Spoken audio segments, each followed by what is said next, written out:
Nobody has more respect for women than I do. Nobody. Hillary Clinton wants to abolish it, believe me. She wants to abolish our Second Amendment. I think they didn't deny it. I don't think anybody denied it. Other presidents did not call. They'd write letters, and some presidents didn't do anything. Many people have come out and said I'm right. You really do have to ask yourself, where does it stop? Hello and welcome to Fallacious Trump, the podcast where we use the insane ramblings of Voldemort to explain logical fallacies. I'm your host, Jim. And I'm your other host, Mark. A logical fallacy is an error in reasoning that results in bad or invalid arguments. And the logical fallacy we're looking at this week is the Sunk Cost Fallacy, also known as the Concorde Fallacy and irrational escalation. So the Sunk Cost Fallacy is where people try to justify maintaining a course of action or escalating a course of action that they're on based on the effort or the time or the money that they've already put into it. Right. Is that why it's also known as the Concorde Fallacy? Yeah, absolutely. Right. And this is especially a fallacy. It's really only a fallacy when the benefit that you're likely to end up getting out of it isn't worth the additional cost you're putting into it, the additional kind of effort that you're putting in. Yeah. So if you've got to a point where you can just put a little bit more effort in or a little bit more time or money in, and you're going to end up getting something out of it, something worthwhile out of it, then it's not fallacious to keep going. Yeah. But if you're just keeping stubbornly on going, essentially at a loss, because you don't want to admit that you've already sunk too much into it at this point, and it's ending up being worthless, then that's when it becomes a fallacy. And the Concorde example, basically, it's why it's called the Concorde Fallacy, is one of the kind of early examples was when the Brits and the French agreed to come up with a supersonic plane and sunk massive amounts of money and time and effort into it. And fairly early on, it looked reasonably clear that they were never going to make their money back, that it just wasn't going to be financially viable. But at some point they were like, well, we've come this far. Might as well keep going. Let's not stop now. And they did it, and it flew for 30 years, and it never made any money. No, it got Phil Collins across the Atlantic so he could play at both Live Aid concerts in. And that's about it. That's all I can remember from Concorde. That it takes you 2 hours to fly somewhere. And you think, actually, it's a really very good idea to not have to spend hours and hours and hours in the air, just fly faster. And it feels like the kind of idea that should make money and should be viable. Yeah. But it was just such an engineering nightmare that they had to go through to actually get it working. And there are didn't the Soviets or what post-Soviet Russia try it as well? I seem to recall seeing somewhere on an Urbex Explorer's site an abandoned version of a Soviet Concorde. Really? Where they actually just kind of went, do you know what? It's not going to work. Let's just leave it. They left it. They're not ones for sunk cost fallacies, the Soviets. They'll just go, nah, fuck it, leave it. Leave it. Yeah. I remember there was an after-dinner speaker in the 70s called David Gunson who was also an air traffic controller. Yeah. And he used to say, you'll never have a military Concorde because as soon as it opens fire, it'll just shoot itself down because it's going faster than the bullets themselves. So brilliant. That's perfect, isn't it? Yeah. That's the part of the problem with the faster than light thing. If you put the brake lights on, nobody will see them. Yeah. Yeah. Yeah. So our first Trump example comes from a time back in August of 2017 when he had kind of gone back on his original plan and his ultimate plan, both of them, to pull out of Afghanistan. Right. And at that point, he decided that not only was he not going to pull out, he was going to actually send 4,000 more troops into Afghanistan. There were, at the time, around 8,000. So he was kind of adding 50% more American troops to Afghanistan, and he justified it by saying this. I studied Afghanistan in great detail and from every conceivable angle. After many meetings over many months, we held our final meeting last Friday at Camp David with my cabinet and generals to complete our strategy. I arrived at 3 fundamental conclusions about America's core interests in Afghanistan. First, our nation must seek an honorable and enduring outcome worthy of the tremendous sacrifices that have been made, especially the sacrifices of lives. So he's saying, and this was actually one of the times when he read a speech without going too much off script. Yeah. So which is why he's so low energy and sounds very bored. Yeah. But the idea that he studied Afghanistan at all is just insane. Every conceivable angle. Yeah. And this there's to be a lasting and the conclusion honourable... that he'd come to. Yes, exactly. Yeah. But essentially, the argument was there needs to be a kind of an honourable exit, an honourable solution to Afghanistan because of the sacrifices that have been made up to this point. Yeah. Including people sacrificing their lives, which is not a reason to risk more lives. No. Especially if, as everyone was saying at the time, everyone was saying, like he was saying from pre-2016, this is a bad thing to be over there in the first place. Yeah. We should do what we can to get out. As we've seen in the past few months, there didn't seem to be a good end goal where there was something that could be done to make it kind of a win for everyone. And I think Trump was taking Biden to task on that score as well. Absolutely, he was, yeah. Despite the fact that he personally had come to that conclusion after studying Afghanistan in great detail. Yeah, so saying because we've had so many people over there for so long and some of them have died, we need to send more people there now. Yeah. Just keep on keeping on. Yeah. Yeah. So our second example is from this tweet that he sent on September the 1st, 2019 about Hurricane Dorian. In addition to Florida, South Carolina, North Carolina, Georgia and Alabama will most likely be hit much harder than anticipated, looking like one of the largest hurricanes ever, already Category 5. Be careful. God bless everyone. And this was the precursor to Sharpiegate. Ah, yes. Because this was the tweet where he claimed that Alabama was among the states that were in the path of Hurricane Dorian. Yeah. And within an hour, the weather service in Birmingham, Alabama said, Nope. Don't worry, it's not near Alabama. Yeah. This is not something that has been projected. It's not something we need to worry about. It's fine.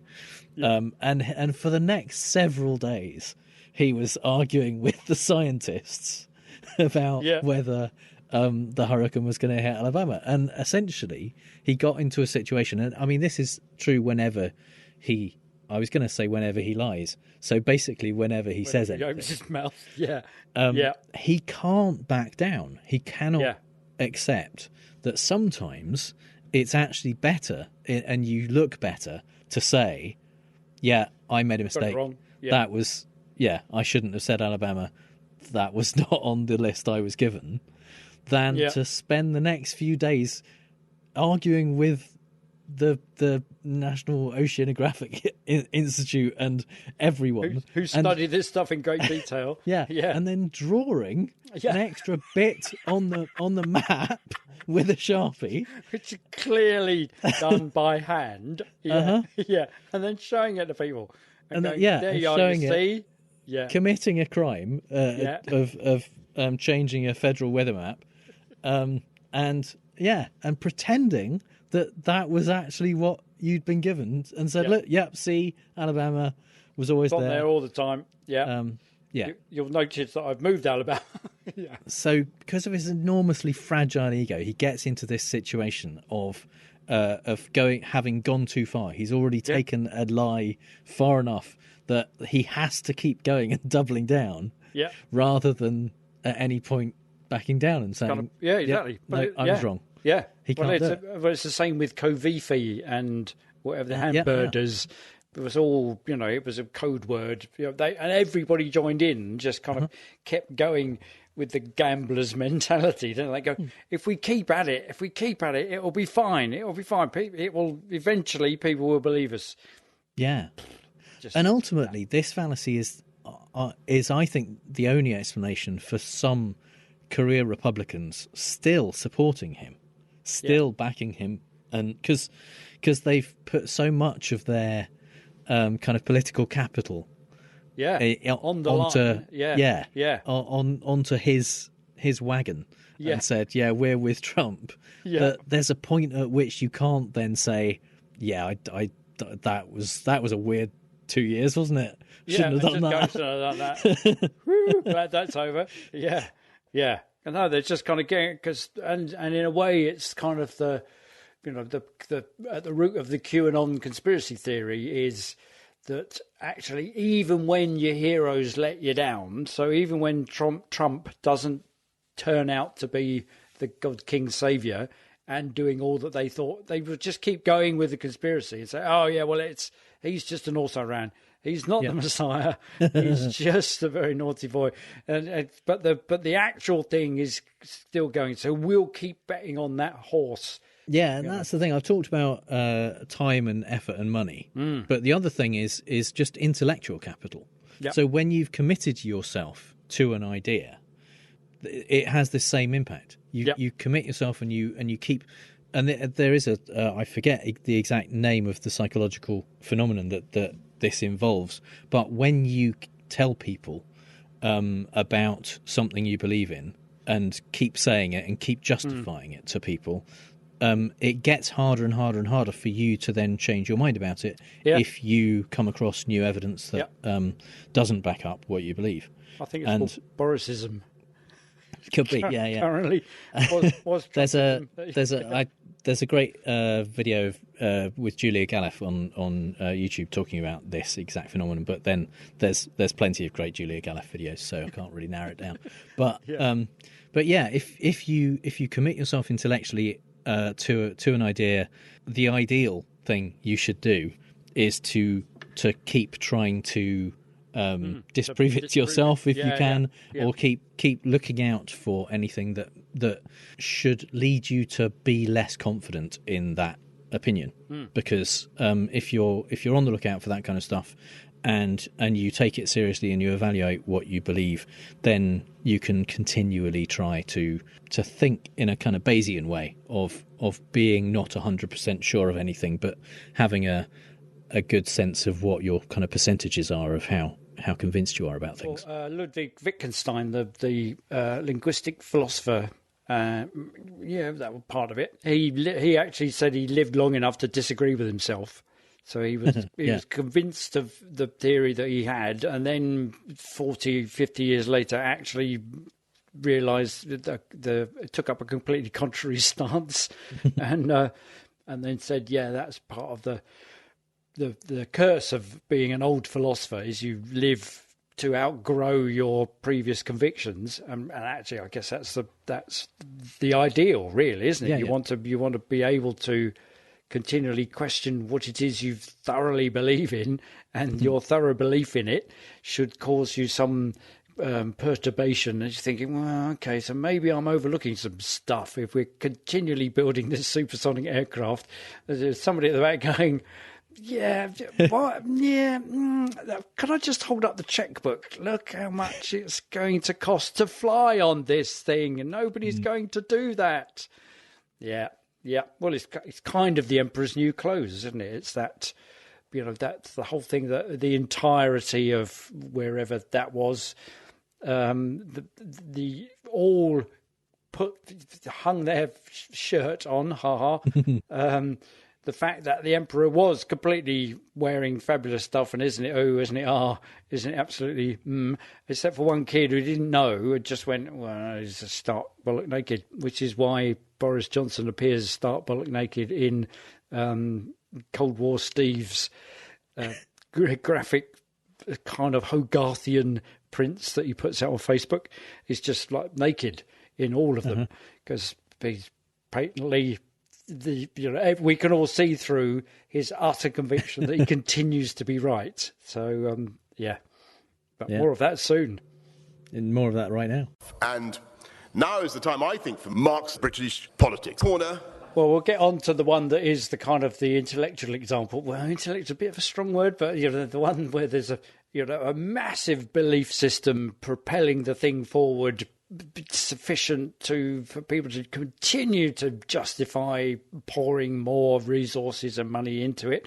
But until we get to there, let's have a look at another one where that happens. So this is from July this year, when Home Secretary Priti Patel faced the Commons Home Affairs Committee hearing about the fact that the day before the government had just passed a bill which meant that it would be giving the French a further £54.2 million to help stem the flow of migrants crossing the Channel. And in the Home Affairs Committee hearing, Conservative MP Tim Loughton pointed out that last year, in 2020, the government had already sent France €31.4 million, £27.1 million, to tackle the same issue. And he says, since that time, you now have a record number of boats which have come across the Channel, and the number of interceptions by the French has actually fallen. And in fact, the number of migrants arriving in boats across the English Channel to Sunday, the 26th of September of this year, Sunday just gone, is now 17,085, whereas it was only 8,400 for the whole of 2020. And we've talked about this, Priti Patel continually saying, yes, I'm going to fix it. And, it's a terrible border problem, and we've got to put all these resources in, and they keep putting the resources in, and they keep putting more resources in. But apparently it's not France we have to worry about now, because there's an increased number of migrants coming from Belgium. So Tim Loughton has this to say. Home Secretary, that's even more worrying. You're now saying people in Belgium think it's easier to get across the Channel by coming into France, despite the fact we've given them €31.5 million last year, and you're now about to give them another £54 million. The French authorities are entitled, and within international maritime law, to intercept boats in the water and return the passengers to French territory, or to allow border force to return migrants to French territory if they're picked up in British territorial waters. Yesterday, we had a French military naval vessel escorting one of the boats into British territorial waters and then trying to hand over the occupants to a boat full of journalists. This is ridiculous, and it makes a mockery of it. So just giving the French more money to carry on doing what they're doing badly is not going to solve the problem. So the thing that's ridiculous is not so much that the migrant problem is a migrant problem and that it's inflated out of all proportion, which it is, which is ridiculous because it plays into Priti Patel's strong-arm tactics stance, but that the French, under maritime law, can do precisely what Priti Patel is giving them money to do for nothing. And they could always have done that, but they're not doing it. So instead of pointing this out to them and going, you should just do that because that's what you're supposed to be doing, because the people trafficking migrants is an illegal act, so you can arrest them on that basis. And the fact that they are endangering these people in the small boats in the busiest shipping lane in the world is also an illegal act. You can arrest them on that basis and just take them back to France. Just do that because that's the law. That's what you're supposed to do. Let alone we give you £34 million, €34 million to not do that last year. We're now going to give you another £54 million to not do it this year. That's throwing money after bad. And he actually says and I couldn't find a clip of it, but if you look in the transcript of this committee hearing, the previous point before he begins that one, he actually says, aren't you just throwing good money after bad? Which is exactly the fallacy that we're talking about, the sunk cost fallacy, because they're just going, well, it's not working, it costs us it, so let's just chuck some more money at it because it will keep working, instead of saying, no, it's not working at all, let's not give them any money, let's just appeal to international law and get them to bloody do it. Yeah, I haven't done this for a while. Right. But I'm going to argue back on this one, because I don't think this is really the throwing good money after bad is a common thing that comes up with sunk cost fallacy, Yep. because essentially that is what you're doing with something like Concord, because you've already spent all of that money and you're just putting more and more money into it. Right. In this instance, I don't think that anyone is arguing that they should continue to pay France because they've already paid them so much, they might as well. Right. Essentially, they are theoretically paying France for a service that they're not getting. But there's no attempt to justify the continued payment based on the fact, well, we've already paid them loads, right? So we should keep. That would be where it would be the sunk cost. So in evoking the throwing good money after bad, actually he's using that falsely. He's kind of using it right, because it's they've spent money, they can get anything out of it. Now they're spending more money, but they're not, because it's a yearly thing. I think that's part of it. If it was a thing they're going to get at the end of it, and they're paying France over a period of time, and they say, well, we've already spent this amount of money, so we have to keep spending it until we get the thing. That's different to, we spent money and got a poor service last year, so we're going to spend but we still need the service. Essentially, they're saying, yes, the service is shit, but we still need it, so we'll still pay them. So actually, in a way, he's kind of, well, no, he isn't. He's just saying it's a waste of money. He's just been a waste of money. He's saying in a different way, this is a waste. We shouldn't keep doing it. And that is a thing. That's like, for example, as another way that people do this all the time, is anyone who is still advertising in the yellow pages. They are throwing good money after bad. I don't know who looks up companies in the yellow pages today. No. To find a plumber or whoever. You look on the internet. Everyone looks on the internet. So it's idiotic to continually spend money to advertise in that kind of media. But the fact that you spent it last year isn't the reason you're spending it this year. In a way, it's not. I'm so used to spending it, I might as well keep going. Exactly. But that might be the fallacy if they say, well, I've done it for 25 years, so I might as well keep doing it. That's where that would be the fallacy. The fallacy. It's where they try and justify their past experience or their past behaviour or the amount of time and effort they've put into it in the past to justify the continued expenditure or staying on that path. Cool. Which might bring us nicely onto my second example, which is basically the entirety of Brexit. is my candidate for this fallacy. And I borrowed this from somebody else made this comment. I can't remember. I should have written down his name. Can't remember. But he wrote down, which is full of fallacies, but it makes us laugh. He said, count the number of times you've seen a positive ramification of Brexit appear in the news since 2016 the referendum that hasn't immediately been shot down as total bollocks. Literally every piece of evidence points to it being a ridiculous, awful, suicidal decision for our country. And yet those who won continue on shoring up the Leave decision. Such things as there was a poll just recently where they've said it was like 61% of people I think are now think Brexit is going badly compared to like 20% of people who think it's going well. And someone tweeted, I'm on the going badly side, but only based on all the evidence. Nice. I still want to ask the 20%, can you point to the things that are going well? Point to them, and you can't.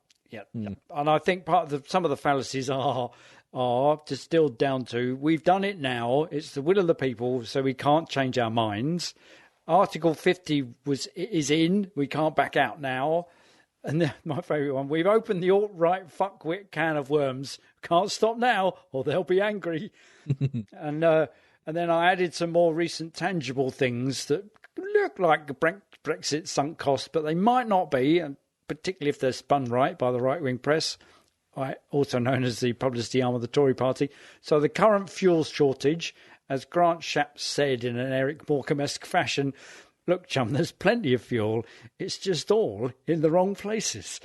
And because of no fuel hauliers after non-UK HGV drivers, heavy goods vehicle drivers, all went home because of the freedom of work being revoked after withdrawal from the EU. Firms have been offering £1,000 golden hellos to retired HGV drivers, asking them to come back to work. 5,000 temporary visas for non-UK HGV drivers to alleviate the problem of non-UK HGV drivers all going home because of freedom to work being revoked after withdrawal from the EU. Government trains the army to drive the fuel tankers to alleviate the problem of no fuel hauliers after the non-UK HGV drivers all went home because of freedom of work, blah, blah, blah, blah. And then also, the government agreed recently to subsidise the running costs of a CO2 producing plant owned by a US company, CF Industries, which threatened food manufacturing processes in the UK when it closed last week. And this was due to gas prices soaring for UK users as a result of not being able to wield large collective bargaining as part of the EU trading bloc. And that's natural gas prices, not gasoline prices. Yes, we haven't got any gas, so there's no prices associated with that.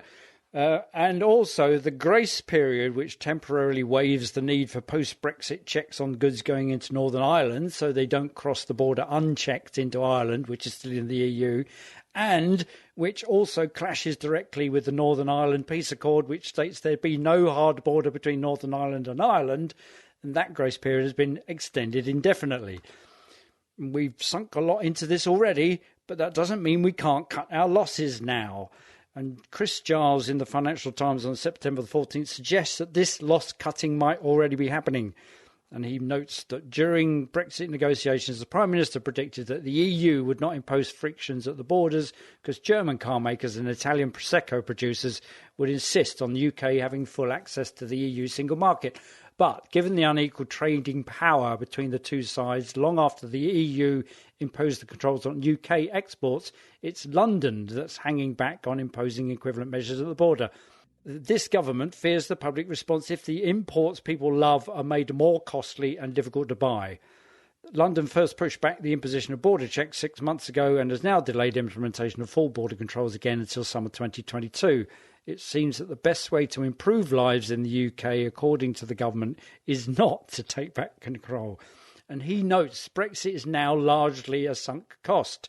It has given its proponents in London the levers of power that they sought, but with the power comes responsibility, and you cannot keep making lives worse with a purist notion of Brexit without people noticing. Johnson and the EU are fully entitled to shout about the minor benefits that Brexit brings both sides. We don't know what they are, but they would be wise to quietly continue with damage limitation on the big stuff. So they're kind of going, right, it's so awful. We've got to continue to throw things at it to make it not as awful as people said it would be. Yeah. So now that we've done all of the stuff we've done, there's a lot more that we need to do to make it look like it's kind of as good not as even how we said it would be. It's not even anywhere near. Just almost as good as it was before we started. Yes, exactly. But yeah, I definitely remember. Certainly during the kind of the whole once Article 50 had been activated, essentially, there was a lot of period there where people were saying, well, this is clearly shit. It's obviously the wrong thing to do. But lots of people going, well, we've done the thing now with Article 50. The alarm now. We can't do anything. We can't go back on it now. We've come this far. Essentially, we have to keep going and see it through. Even though at the time they had no plan whatsoever. No. I mean, I'm saying that as if they have a plan now. For Northern Ireland or anything like that. They haven't actually come up with a plan. They've the plan is to avoid forwards. coming up with a plan. The plan is to keep those temporary things in place indefinitely. So but even though at that point they had no plan for Northern Ireland, they had several things that just hadn't been thought about at all. They were like, well, we just have to keep going. We just we've got momentum now. Can't stop now. So yes, exactly. That's it. Yeah. And in a way, it's an abdication of responsibility, isn't it? Because you can point to the people. Yeah. You can once they voted 52 to 48. Yeah. There was nothing more that anyone could do about it. That could be done, apart from the fact it was only a consultative result. They need, people vote, politicians decide as their, until it comes to such a point where they can't decide, and so they go to the people and let them decide. Even though we've elected you, David Cameron, looking at you, to decide on our behalf, and So that whole, it's kind of like the ball being released in Indiana Jones, isn't it? And they go and they just have to run. You can't just go, no, wait, what? Stop, just stop. You can't. Well, we can't because the thing's going to crush us. Yeah, no, it's not. Take some responsibility and look at it square in the face and go, fuck, shouldn't have done that. Let's go back. Let's go back. Yeah.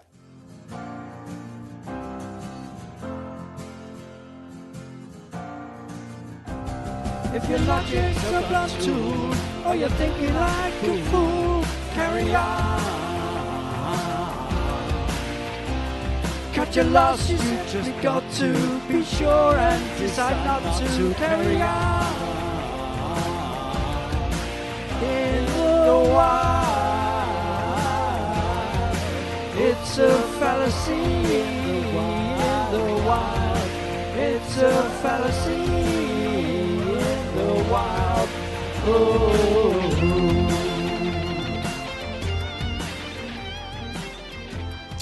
Fun there with their 2012 hit, that spiritually uplifting song, Carry On.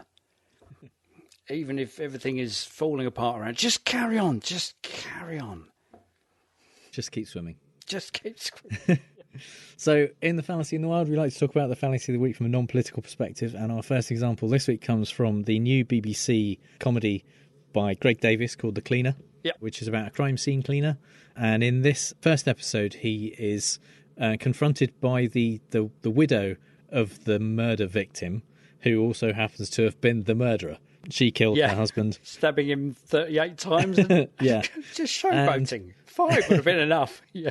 And he is kind of held hostage and gets talking to her about why she didn't leave her boring husband and why she ultimately killed him instead. You married a nerd. Why did you stay with a nerd? Sunk cost fallacy, I told you. If you invest a lifetime into something, pulling out means that lifetime meant nothing. Fine. Why did you have to stab him? Because I loved him. Okay, you're an absolute nut job.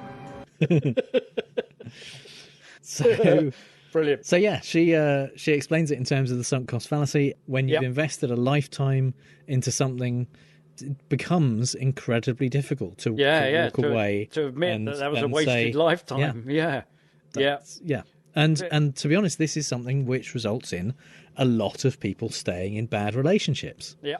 Not necessarily murdering their partners, but not in most cases, at least. In most cases, yeah. The ones you get to hear about, maybe. Yeah. It is one of those things where it's very common and very easy to feel that you've spent this amount of time investing yourself, your whole emotional self into this relationship. Yeah. If you just say, well, it didn't work out, the fact that you have spent so long doing it means that now your choice is to continue doing the thing which is bad for you. Yeah. Or walk away and hopefully find something better. One of the common arguments about sunk cost fallacy in terms of kind of behavioural economics is the idea of paying for a ticket to the opera. Yeah. And you pay $100 for a ticket to the opera, and then as the kind of day of the opera approaches, you think, I don't really fancy it. Yeah. But I've spent the money. Yeah. So do you go to do the thing you don't really want to do so that you're not wasting your $100? Or do you instead spend the evening doing something you'd much rather be doing and accept the wasted $100. The $100 is gone. You can't get that back, no matter what you do. Yeah. So, and the truth is that in many cases, people will choose to do the thing that they really don't particularly want to do, and I think because they'll feel guilty. Opera survives. Yeah, absolutely. Yeah. Whereas if you look at it as you find an opera ticket on the street, then the pull to actually end up going to the opera because you've got a free ticket is way lower, because you're not missing out on anything. You're not missing out on anything either way, because you've already spent that $100. But with the found ticket, it's like, well, yeah, I haven't spent anything on this. So, if I don't go, I'm no worse off than I was before. Exactly. Yeah. Actually, it's kind of there was when I used to work for the BBC, there were several projects that were talked about in terms of digitising various things. Same with the NHS as well, the National Health Service. There were these huge projects that were supposed to digitise things, and then they just got abandoned because it wasn't working. And I see this because of the sunk cost fallacy. I now see those in a different light, because at the time everyone was going, well, that was a waste of bloody time and money. What a stupid thing that was. But actually, they just stopped, because it was pointless carrying on and throwing more money at this, because it's just not going to work. So let's abandon it and use something else. Or let's abandon it and not do it at all. Let's just keep doing it how we've always done it. That's which is what should have happened with the track and trace system. The £87 billion that we spent on a Excel 95 spreadsheet. They should just gone, well, no, it's not going to work. Let's just ask WhatsApp to do it for us. I think that's the thing, is when you are doing something so public, then it does become a political question of, is it better to have spent, £17 million on something which you got nothing out of in the end at all, because you realised it wasn't going to work and you stopped spending money on it, which ultimately is the better decision. Or but it looks terrible. But you'll be vilified, absolutely, in the press, saying they spent 17 million, got nothing out of it, rather than spending 35 million and getting something shit. Yes, which doesn't do what it's supposed to do. But carrying on doing it, and then people will vilify you for that. They'll just go, "You spent 35. You carried on, even though it was shit. You carried on and spent another 16 million pounds on this thing that doesn't work." I said, "Well, we tried to give it up, but you wouldn't let us." There's no real good answer to that. No, there's no good political answer. The right answer is obviously to stop spending the money when it becomes clear that it's not going to work. But you won't get away with it. No. So our second example in this section comes from Seinfeld, and this collection of clips from this episode actually was already edited together very kindly. Oh, brilliant. By a guy called Professor Ross, who has a YouTube channel in which he uses pop culture to explain various psychological phenomena, including this one. And so this is when Elaine has a card that she's collecting tokens to get a free sub. I'm going to Atomic Sub later. Atomic Sub? Why are you eating there? I get a card, and they stamp it every time I buy a sub. 24 stamps, and I become a submarine captain. What does that mean? Free sub. Oh, I can't believe it. I've lost my Atomic Sub card. You've eaten 23 bad subs. I just need one more. It's like a long, bad movie, but you want to see the end of it? No, you walk out. All right, then it's like a boring book, but you gotta finish it. No, you wait for the movie. I have spent a lot of time, and I have eaten a lot of crap to get to where I am today. And I am not throwing it all away now. Is there a captain's hat involved in this? Maybe. Yep. We've all done that. We've all patronised really bad coffee shops because we kind of go, "Oh, loyalty card, yeah." It is like the old Catskills joke of the food here is terrible, and such small portions. Nice. So continuing to eat crappy subs because eventually you'll get a free one is quite a good example of this. Yeah. And I like their thing about, you've never walked out of a movie and you go, no, it's too expensive. And it's so many times we've gone, why didn't we just walk out? Well, because it costs us £12. And the one about giving up on the book and waiting for the movie. I did that with Time Traveler's Wife because it was such a difficult book. Pretty good film to get into. Great film. So, yes, did a good job of it. I'm glad I waited. Just kind of kept about 4 or 5 goes at trying to start that. Could not get into it. I don't think I've ever walked out of a movie in a cinema. I've stopped watching movies that I rented. Right. So I paid money for them, and then they were just completely shit. And stopped watching them. But I don't think I've ever actually walked out of a cinema. And is that because of the cost? I don't know. Or is it? I think it's partly just because I enjoy the cinema experience. Yeah. Even if the film isn't good, it's just kind of there's like something about it. In the dark. Yeah. In fact, I think I hold you to blame for watching. For me, sitting through some shit movies, but just because because you kind of go, oh, actually, I'm quite interested in how it's made. And what was the one? There was a recent one.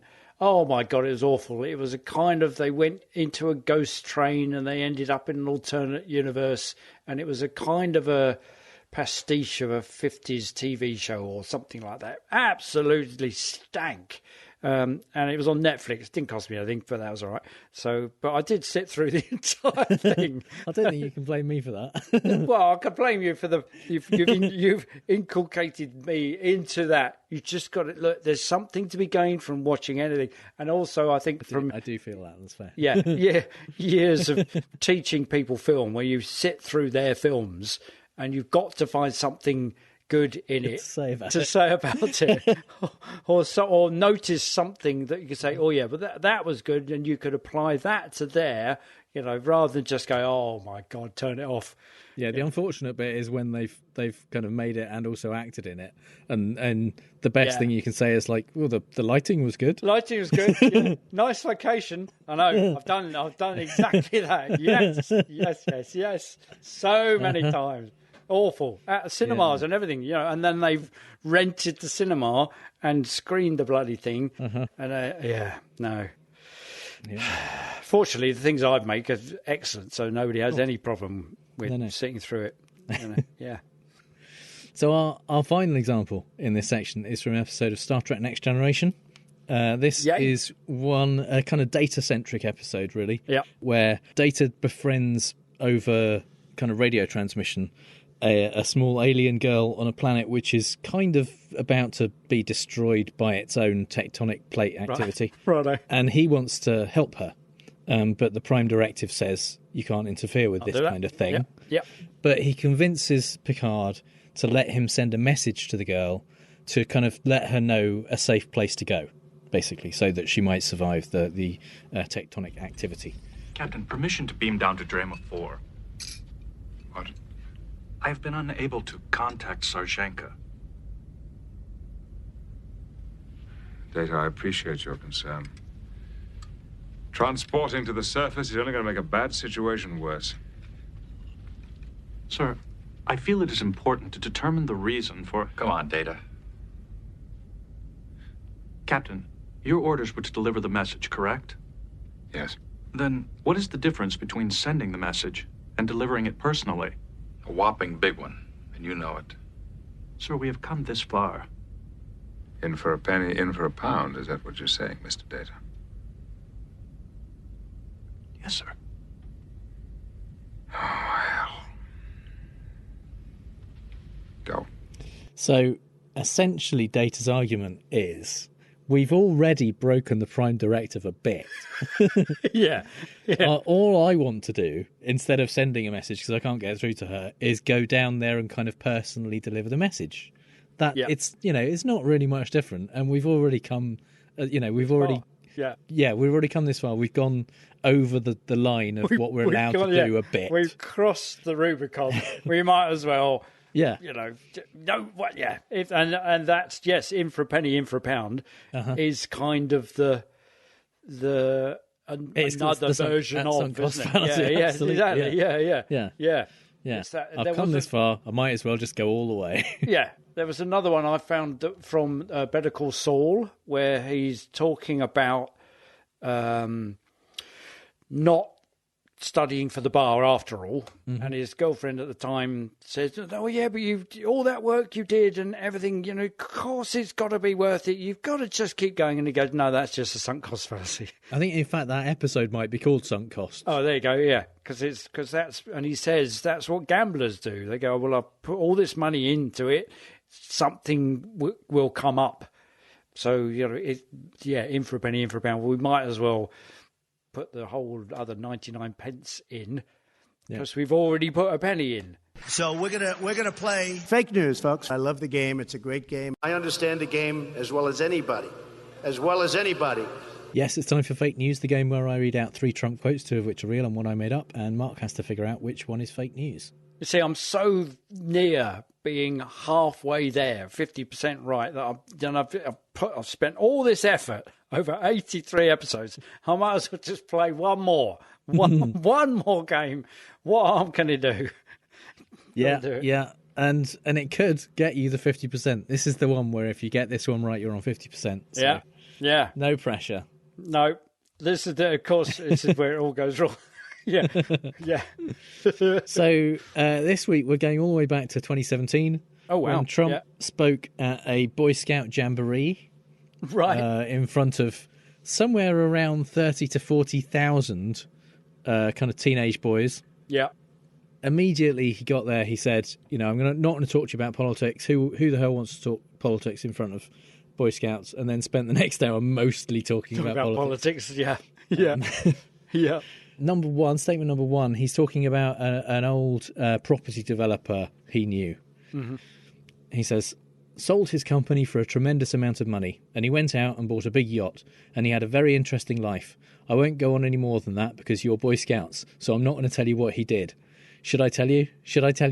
You're Boy Scouts, but you know life. You know life. He's at the same time quite protective of them, and also kind of world weary that they know much more life than he ever has. Yeah. Okay. Statement number 2, harking back to his election win the previous year. It was a beautiful night, November 8th. The fake news media said it was impossible, but we made it happen. And truthfully, it was the forgotten people that made it happen. Everyone forgot about them except me. And now I like to call them the people who aren't forgotten. The remembered people. Okay. Yeah.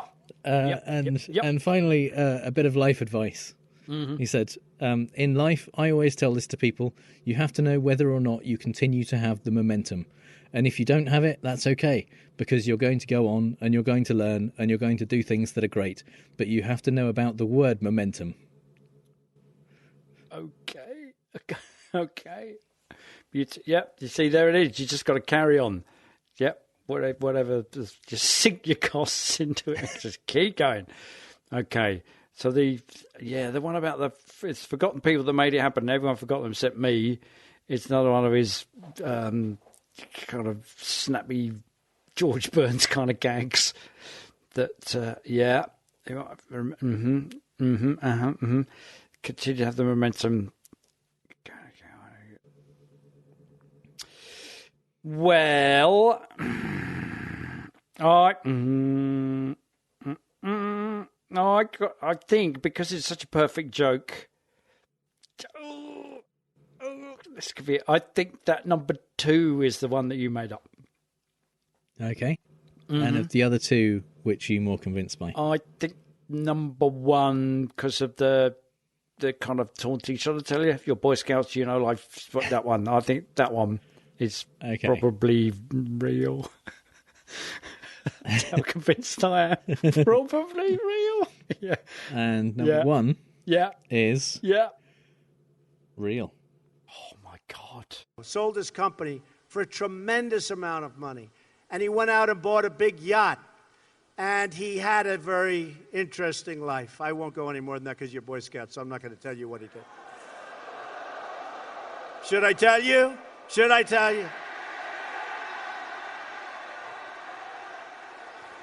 Oh, you're Boy Scouts, but you know life. Shit.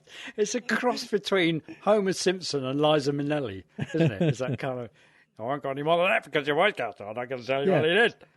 Basically, he starts an anecdote about a sex yacht and Yeah. then realizes he's talking Who he's talking to. Yeah. the Boy Scouts. And he goes, Shall I tell you? Okay, well, I'm going him off. Your Boy Scouts on, like I tell you. Well, should I? Yeah, but it's actually his kind of whole shtick, isn't it? He intimates that he knows a lot more than you do, and a lot more that he's going to tell you, and then he tantalisingly tells you some bits that he's just hastily made up, but nobody, you never get the full story out of him, and yet the people that are listening to him believe that he's told them everything they need to know about draining the swamp and doing all the marvelous things that he's never actually said he was doing. So it's a combination of plausible deniability and just complete ignorant storytelling that he's doing. Oh dear. So you also think that number 3 is real? Yeah, I'm not so sure now, but yeah. And number 3 is real. Oh, what? In life, I always tell this to people, you have to know whether or not you continue to have the momentum. And if you don't have it, that's okay. Because you're going to go on and you're going to learn and you're going to do things that are great. But you have to know about the word momentum. What? So no, whether or not you have to know whether or not you continue to have momentum. So what you've got in life, you've got to having know, the momentum's not so important. Because if you don't have it, that's fine. That's fine. But you have to know whether you have it. And you have to know whether you have to know the word. With the word. Fundamentally, that's it. Yeah, And momentum is an important word. Is basically what that boils down to. Yeah. And, it was weird. These two actually were from a kind of 5-minute off-the-cuff bit that he did about an old property developer called William Levitt. Right. The point was that he made a huge amount of money in property developing, and then he bought this big yacht, went off and had sex for 20 years. and then when he came back to try and do property developing again, he lost all of his money and died penniless or whatever. Yeah. And supposedly Trump met him at a cocktail party in New York. Right. He tells this story to the scouts. Right. And he knew who he was. He says Trump claims he was young at this point, a young man, and he was kind of invited to this cocktail party and saw this old kind of fallen down old man in the corner and recognised that it was this huge property developer and went over to speak to him and asked him what had happened and why he was in trouble. And the guy said, I lost my momentum. Right. So, first of all, the way he then ends by saying, if you don't have momentum, that's fine. It's not the point of the story. He got told, I lost my momentum. It's well, you lost me with the word momentum. That's I've lost. You lost me then. Yeah. That's I lost my momentum. And he's trying to explain that when not understanding it himself. He's just nodding at the old guy, going, okay, right, But also, he's made up at least some aspects of this story. Yeah. Because in one of his books, How to Get Rich, he also told this kind of story. In this version, he says he was young and he recognised this old man and went up to speak to him and kind of introduced himself. In How to Get Rich, he was 47 when he met the guy at the cocktail party. They already kind of had an existing relationship. They already knew each other. And he said it was a couple of weeks before he died. Right. William Levitt was in a hospital for 18 months before he died. So he can't have been at a cocktail So party. it definitely wasn't. Unless he got his momentum back for that one night only. Yeah. And also, him coming back from the sex yacht thing was in the 90s. So there's no way Trump could have been a young man at that point. He was at least in his late 40s when this possibly could have happened. Yeah. Yeah, so none of it makes any sense. None of it is plausible. He probably made the entire thing up. Exactly. I doubt he ever met the guy. And even if he's wrapping the whole parable, you'd be forgiven for dressing it up with, I met this guy. He was a wonderful life, and I asked him what his secret was, and then not to understand what the secret is sufficient to pass it on. The point is that the ghostwriter who wrote How to Get Rich Yeah. this story in it. Right. Trump half remembered the story and didn't understand the point. No. And then retold and it. then half retold it, and then kind of, it's fine. You don't need momentum, but you just got to know this word momentum. I don't, but you could. Yeah. And all the scouts are going, well, it's not momentum at all. What's he fucking talking about? Yeah, momentum's a continued direction. Once you've got your mojo, and yeah, and if you lose that, then I know, but that's not what he said. Yeah. So hopefully they rubbed him together and set fire to him. But you have got some momentum going because you are now on 50%, 74. And you have got 37 of them correct. Look at that! So clawed my way up. Yeah. And now that you're rolling down a hill, you've just got to keep going. Just got to get going. That's it. Now that you've come this far down the hill, no stopping me. Yeah. It would be crazy to turn back now. Yeah.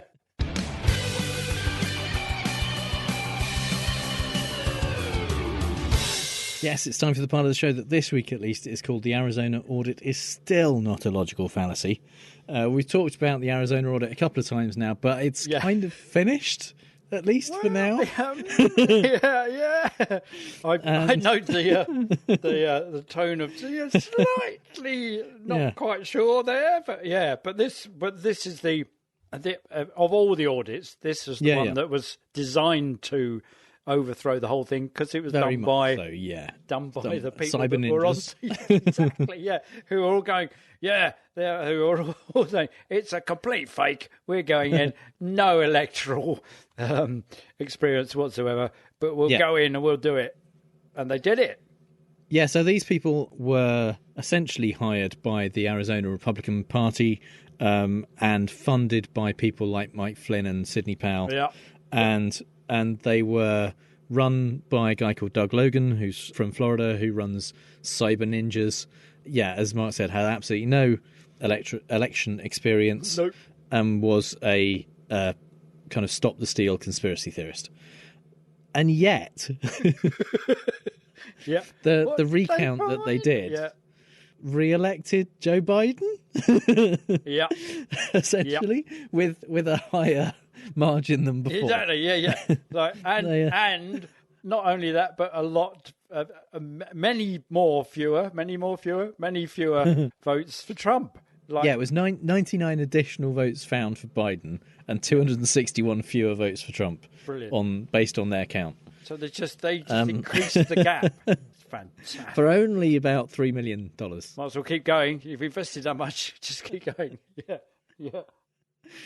So, I had to say I was a little bit surprised that that they admitted that and that they didn't just keep counting until they got a result where Trump at least got a few extra.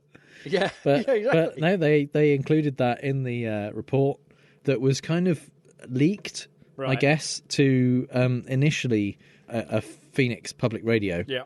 And about an hour after the results were leaked saying that Biden had won again by more votes, Trump put out a tweet saying, or not a tweet because he can't tweet, but a statement saying, we're awaiting the Arizona audit results for, very trustworthy, very well. I'm right behind. I'm looking forward to it. It'll show what we've been saying it's going to show, because he hadn't been given the memo that this had come out.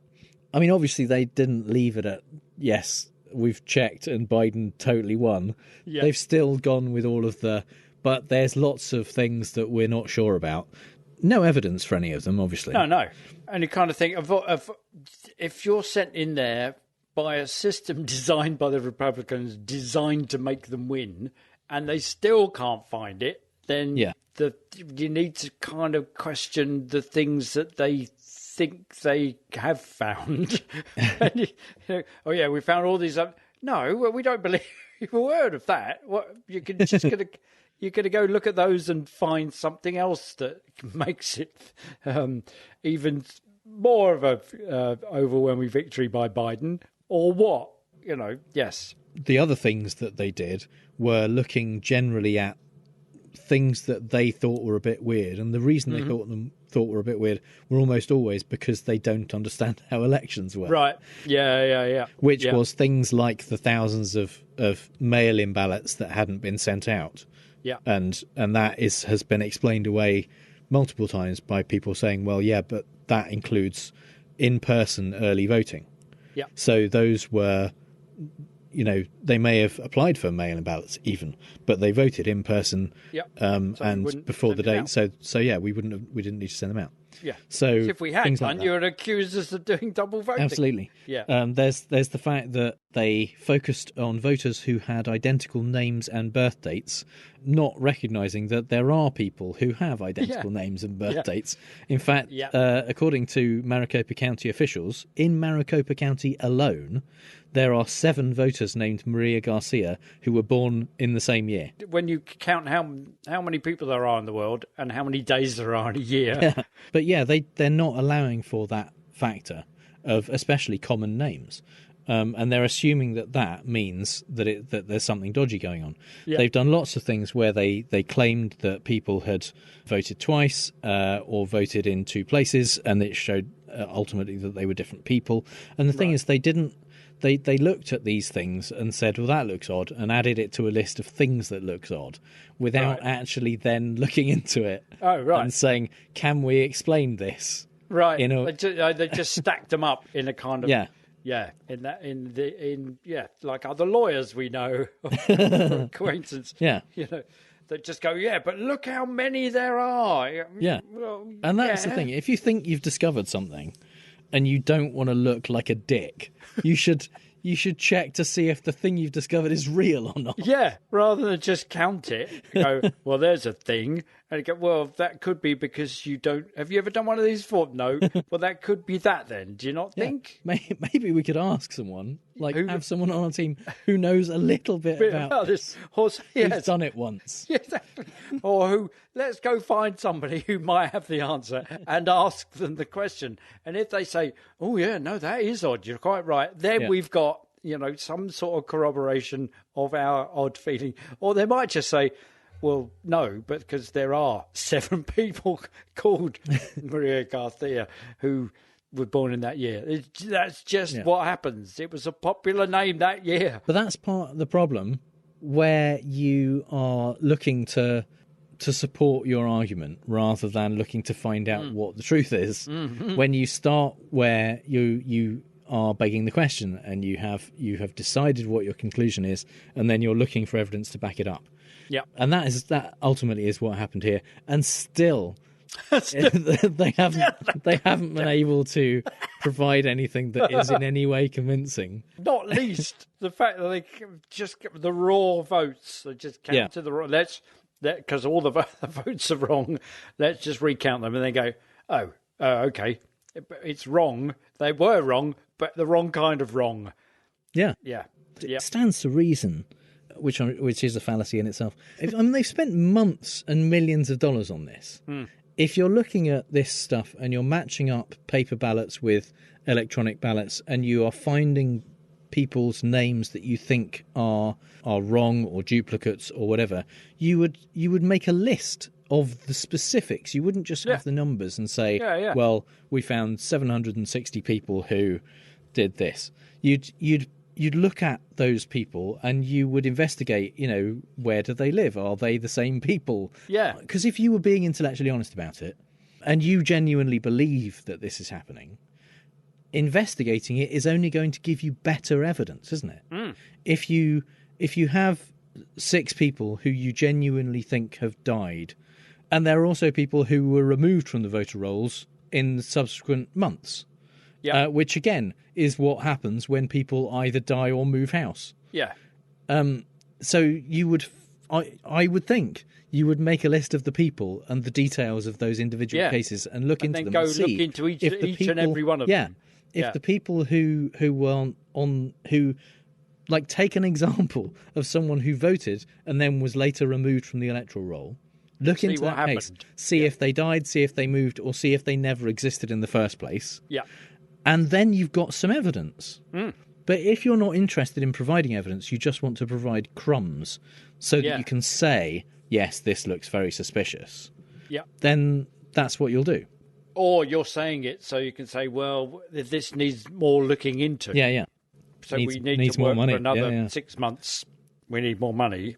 At which point, they're in the sweet spot between somebody else's conspiracy theory and they're in the room that could provide all the evidence. So we could look into that. We ought to look into this. I don't think they're doing that, though. Right. They're just being stupid. I think they're just saying all of basically everything that they've said that is still kind of, in their eyes, a bit suspicious. Yeah. Is pretty much stuff they had at the very, very beginning of the process. Right. When they started looking into it and they were saying, there's this number of people who were, absentee ballots or whatever. That is information they had at the beginning. They haven't learned new information about that stuff. Right. They haven't added more evidence or proved anything at all. Or cross that off their list of things to believe in because they found evidence to the contrary because they didn't look for any. Yeah. But and even they apparently have a line that they're not prepared to cross in terms of just making stuff up, because it started going around fairly soon after this. The initial results came out where Biden won by more. That people were saying, there was an earlier draft of this where the CEO of Cyber Ninjas was calling to decertify the election based on the results of the findings in Maricopa County. And so they were saying, it's being covered up. This is the draft. It was changed for the last version. Yeah. And Doug Logan, put out a statement saying, No. Oh, okay. that isn't what happened. That thing that is being said is not a report that I ever wrote, nor was it ever part of our drafts reviewed with the Senate. No copy of the executive summary written by me ever directly stated that the election should not be certified or should be decertified. So he even is not prepared to just go along with the random claims of MAGAs who are prepared to say whatever. Yeah. So actually, what's happening is he's slowly moving to the light side, isn't he? I mean, he's getting work frustration felt by other electoral scrutineers. It kind of beginning seems to feel maybe like he has spent 6 months doing this. Yeah. And thought, getting a bit pissed off maybe it was a valid election. And now he's not prepared to push it. Or at the very least, that he's just getting pissed off with people making assumptions about what he's up to, which is exactly what he was doing before he started working on this. But so he's done all this fairly comprehensive work, not in every aspect. Yeah, comprehensive. They counted all the votes again.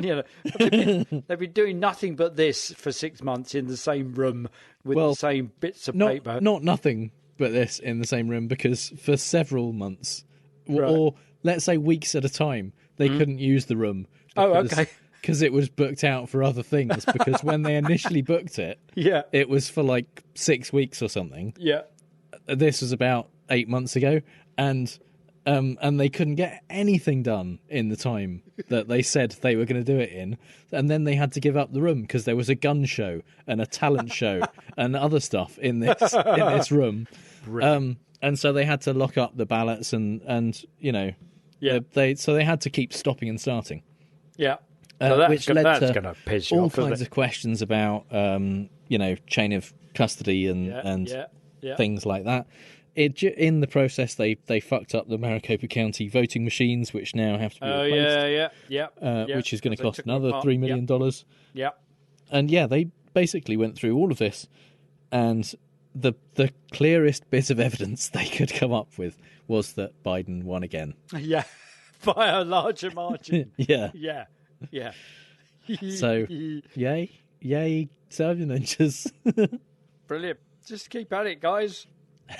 And finally, some things we really don't have time to talk about.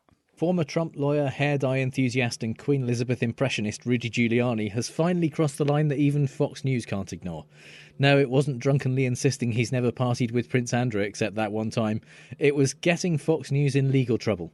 Since Dominion sued Fox for $1.6 billion, Giuliani has been banned from the network. According to Politico, Fox and Friends co-host Pete Hegseth called Rudy the night before their 9/11 special to let him know that he'd been cut from the show. Giuliani's former police commissioner Bernie Kerrick said it was another demonstration of Fox's cowering to the far left. You know, like when Tucker Carlson takes the knee and spouts those pro-choice talking points he's so well known for.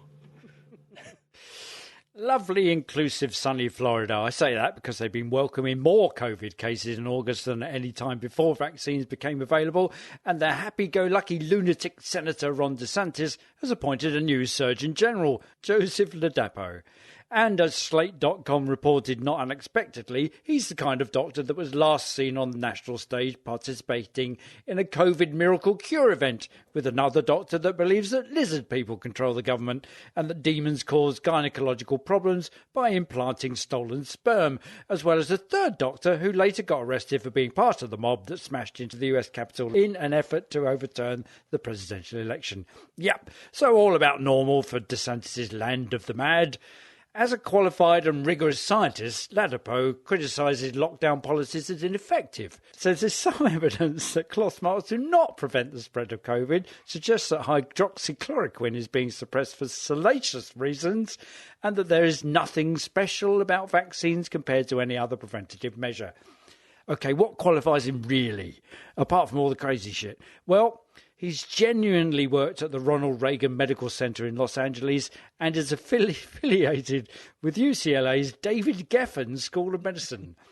That's Dr. Florida Man to you. And Upstairs Medical College. Yeah. Yeah. Tucker Carlson's latest leftist screed claimed that vaccine mandates for the military are just a plot to identify the sincere Christians in the ranks, the free thinkers, the men with high testosterone levels, and anyone else who doesn't love Joe Biden, and make them leave immediately. Well, if that was the case, those groups didn't represent very many people, as the DoD just announced that at least 95% of the military have had at least one COVID shot. Not totally surprising, since it's just one of 18 mandatory vaccinations military personnel have to have in order to serve, depending on where they're posted. It turns out that as well as being actually quite popular, Biden's vaccine mandates are pretty fucking effective. United Airlines have said that 98.5% of their workforce are now vaccinated, as are over 90% of full-time Fox News employees. Maple Rush Elementary School in Newberg, Oregon has a problem. Sure, there's room to have individuals protest about the implementation of mandatory vaccinations for teaching staff, presumably despite this being to protect the kids and ensure fewer cases and therefore fewer class or school shutdowns and more in-person teaching. But protesting whilst in blackface? Really? Lauren Purfell, a special education assistant, dyed her face with iodine, apparently because she was portraying Rosa Parks as part of her protest. Whilst the school district put her on administrative leave immediately, this is the same district whose board has expressed concerns that the temporary banning in Oregon schools of the display of hate symbols, including the Confederate flag, the noose and the swastika in school programs and school-sponsored activities, as part of a rule created as part of a commitment to building an environment free from discrimination or harassment, was brought in a bit hastily. The board's vice chair, Brian Shannon, said it had emerged at a very tumultuous time during the Black Lives Matter protests and has insisted that since things have calmed down, he's been in talks with people from the community who share a view that the policy had some language that concerned a lot of people. Almost inevitably, the ruling has been extended to include removal of Pride and BLM flags and logos. And they still wonder why someone can think it's okay to turn up to work in a school in blackface. Yet another tell-all book came out this week by a Trump insider immediately dismissed by the Trumps as a disgruntled former employee with mental health issues, which I think is a tautology, as there's no way a human could work for Trump without ending up with mental health issues and severe disgruntlement. Many of them start that way. Anyway, this one is Stephanie Grisham, the former press secretary who never held a single press conference and yet has rather audaciously titled her book, I'll Take Your Questions Now, which is kind of like if Trump called his next book, Thanks for All the Nobel Prizes.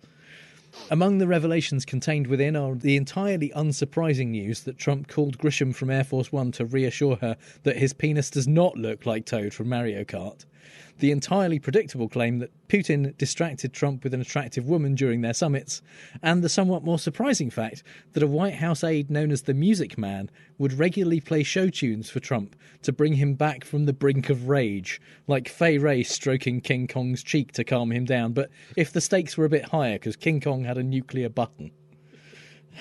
Show tunes. Brilliant. Apparently, particularly Memories from Cats was a favourite. Brilliant. Yeah. Just don't show him the movie version. No, that would send anyone. That would send anyone crazy. Yeah. Your mental health disgruntlement. Yeah.